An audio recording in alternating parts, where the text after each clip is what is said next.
Hi guys, it's me again. I wanted to do a video about my first big vacation post-stroke. So as many of you know, it's been about 2.5 years since my stroke.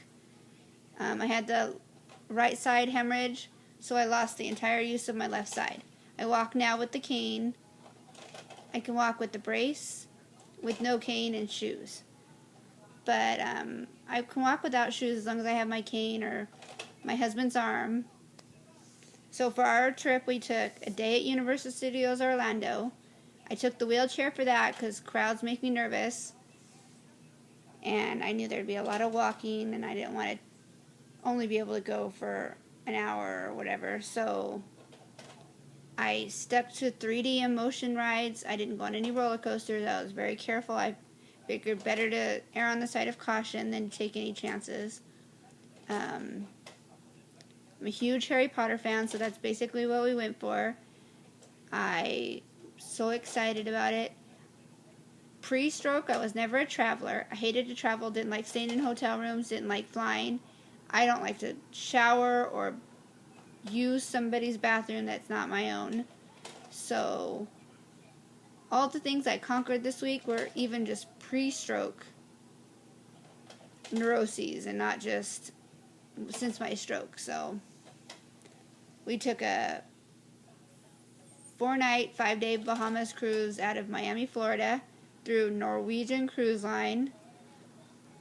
It started Monday, it ended Friday. I did not reserve a handicap accessible room because the length of the ship was just a little over 800 feet and I knew I could walk that no problem. We did ask for a shower chair in the shower.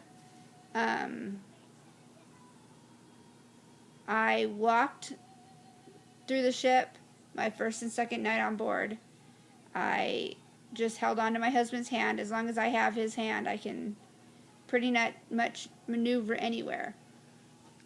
Even though the cabin wasn't accessible, because the bathroom was so small on the ship, I could use things like the counters to help push up and lower myself slowly, because I use a chair over my home bathroom so that I have a railing to pull up and down on just for a little more strength and stability.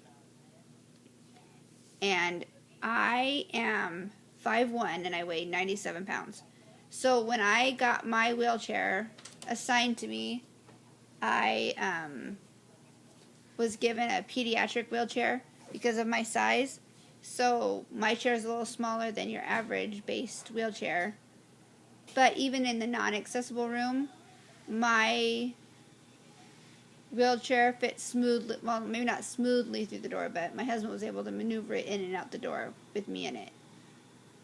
So, we did a couples massage one day, and they were extremely helpful. Made sure I was secure on the table. If I needed to flip, they stood right there and helped me and guide me, and just were ready to do whatever I needed them to do. And then we had 3 ports of calls. We stopped in Nassau, Freeport, and then Stirrup Cay, which was Norwegian's private island. I got off at the 2nd port of call, and it was, if you've ever been to Mexico, it's all that free tours, come get this, come get that, and it was like, no, I'm kind of not interested in all that. So we walked around really quickly, then we got back on the boat.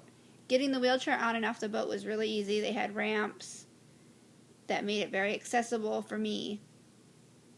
And then, I mean, the streets were a little more difficult in the ports of call because they were like cobblestones, which isn't comfortable to roll over.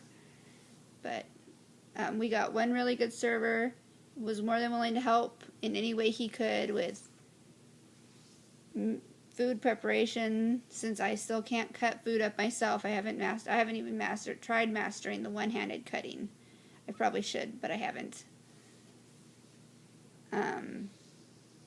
We did a lot of things on the boat, lots of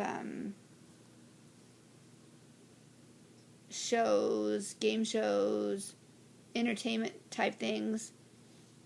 My only caution would be if you're still a survivor who's struggling with sensory overload. That would be extremely hard, I think, at the shows and all the people. It might be a little too much in that area. I didn't notice I didn't even think about that being an issue for some people until our last night on the cruise. We were there for a show, and I think my husband was trying to talk to me, or talk to a couple near us that we had met a couple nights previous, and I just remember thinking, I just want everybody to just be quiet for 1 minute.